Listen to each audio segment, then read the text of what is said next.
Bom, primeiro a gente tem que saber realmente se ela tem esse diagnóstico definido, né? Então, porque são coisas diferentes a ser recebidas no laboratório, né?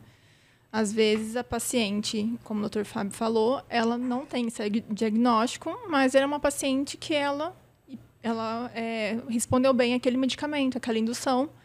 Então, aí a gente entra no outro padrão, né? Agora, quando a paciente ela vem realmente diagnosticada com o SOP mesmo, né, com a síndrome, ela é realmente aquilo, aí são outras características, né? Porque a gente percebe mais, vem uma grande quantidade de folículos no ultrassom, porém, não necessariamente dentro dos folículos tem os óvulos, né? Então, a gente recebe muito material vazio, que nós chamamos no laboratório, que são esses líquidos que a Amanda vai explicar, só que sem os óvulos dentro. Isso é legal, porque é bem, às vezes, frustrante para a paciente. Exatamente. Porque a gente está fazendo ultrassom lá, ela durante a indução. Um número, né? Aí você chega e fala, faz o último ultrassom, vamos marcar o dia de tirar os óvulos. Ó, tem 30 aqui. Aí chega lá na hora, não vai ter 30. Exato. E isso é muito importante também a paciente ter a percepção de que quantidade não é qualidade, né? Então, a paciente que tem o diagnóstico de síndrome do ovário policístico é totalmente diferente. Totalmente diferente. Quando nós observamos a célula dentro do laboratório, ela tem outro aspecto, né?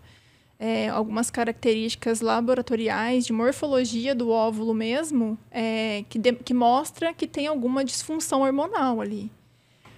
Porém, tem coisas que acontecem que no laboratório a gente não consegue enxergar, que é quando a gente entra na fase do núcleo do óvulo, né? Onde acontecem as expressões gênicas, né? Que aí tem a ativação da mitocôndria, que é o que é a mitocôndria, né? Deixa eu explicar. A mitocôndria é o ambiente onde acontece todas as ativações gênicas, né? Para acontecer o desenvolvimento celular. Então, é o que fornece a energia para o óvulo, né? Isso. E depois para o embrião também. Exatamente. Então, desde o momento que essa mitocôndria ela é formada na foliculogênese, ela tem... A nossa fonte de energia é esse aqui, ó. Come uma coisa com glicose aqui. Agora, a fonte de energia do óvulo, do embrião, é a mitocôndria. Lá que... Exato, é lá que acontece das organizações gênicas, né? Então, lá tem vários genes e cada gene tem uma função específica. E essa mitocôndria ela ativa alguns genes específicos para acontecer o desenvolvimento do óvulo, né? Então, porque o óvulo tem as suas fases de desenvolvimento. O que acontece quando a paciente ela vem com o diagnóstico correto de síndrome do ovário policístico, a gente percebe que essa função mitocondrial, né, essa ativação, ela vem com vamos dizer, um defeito, né? E esse defeito nessa organização gênica, né, faz com que diminua a baixa fertilização, a clivagem do embrião, baixa formação de blastocisto e aí, consequentemente, baixa implantação. Então, a gente tem, no fim, menos óvulos, aí a qualidade desses óvulos ainda é pior, ele divide menos e dá embrião mais feio no final, vamos dizer assim, embrião mais feinho. A paciente, ela teoricamente, ela toma um hormônio, né, uma quantidade X, e ela estimula muito, né? Então, ela tende a ter mais folículos, porém, ela não vai ter óvulos de qualidade para aquilo, por conta dessas organizações. E aí o Dr. Gustavo pode ajudar a gente aí na história, né? Você falou bem do ambiente hormonal. Estou enrolando para ele poder mastigar, gente. A questão do ambiente hormonal, né? Que o ambiente hormonal... bolacha aqui. E é gostoso esse... Ó, gente, esse wafo aqui, ó, é gostoso pra caramba. Então, mas aí eu quero defender as minhas pacientes, tá? Vai, faça a sua defesa. Porque essa síndrome é uma coisa tão interessante, porque é o seguinte, a gente não sabe exatamente porquê, na verdade, a ciência não sabe exatamente porquê. Definida, né? Mas essas mulheres, elas têm 40% mais óvulos do que a população normal.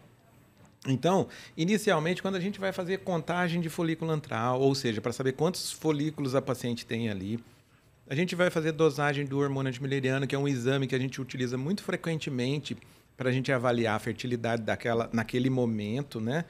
E mesmo quando a gente vai fazer o estímulo ovariano, para a gente é uma felicidade, porque tem muito, né? Tem muito folículo, muito hormônio antimileriano, tem muita contagem.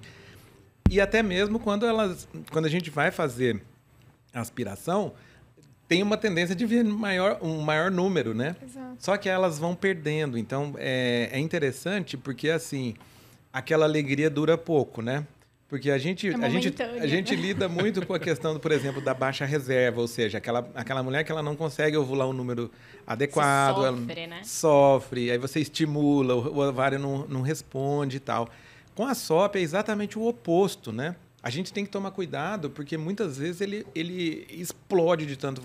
Obviamente não explode, né? Mas assim, a quantidade de óvulos dele... Sobrecarrega, né, o ovário. Cresce tanto e a quantidade de hormônio que eles produzem é tão grande que começa até mesmo a colocar em risco a paciente. Então, por isso, quando a gente vai fazer um estímulo de uma paciente que tem SOP, assim, precisa de uma série de cuidados, né? De cuidados para ela não ter uma síndrome de hiperestímulo, a gente tem que modular um pouco o tipo de remédio que a gente vai dar para ela ter uma resposta adequada, não excessiva. Até o estilo de vida muda da paciente. Exatamente. Também, né, doutor? Então, nesse aspecto, essa doença é uma doença muito misteriosa, porque ela tem um número muito maior de folículos, ela tem um número muito maior de óvulos, mas que, no fim das contas, ela fica mais ou menos igual à mulher que não tem a síndrome, né? Exato. Aí, a propósito, tem até uma outra... Né? Equilibra.